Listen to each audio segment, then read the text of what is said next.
Philippine National Police nakikipag-ugnayan sa mga lokal na pamahalaan kaugnay po sa pagbabalik eskwela pa rin. Si Benji liwanag sa detalye ng balitang yan. Benj.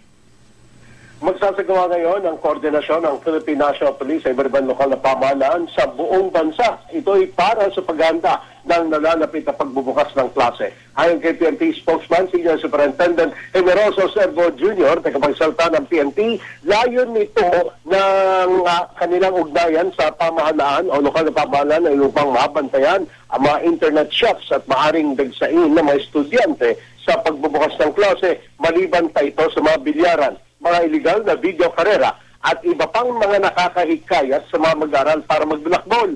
Ano nga, nais nilang palakasin ng kampanya upang makatulong din sila sa pagbibigay seguridad sa mga estudyante. Malaki ang may tutulong ng ordinansa na ipapalabas ng mga lokal na pamahalaan para makontrol ang mga negosyante na nangungumsinti sa mga mag-aaral para lamang kumita. Kaugnay nito, sinabi ni Servo na tuloy-tuloy pa rin ang kanilang ipatutupad na brigada eskwela sa pakipag-ugnayan sa Department of Education o DepEd. Ang inyong kapuso, Benji Liwanag, GMA, nagulat para Super Balita sa Umaga, Nationwide.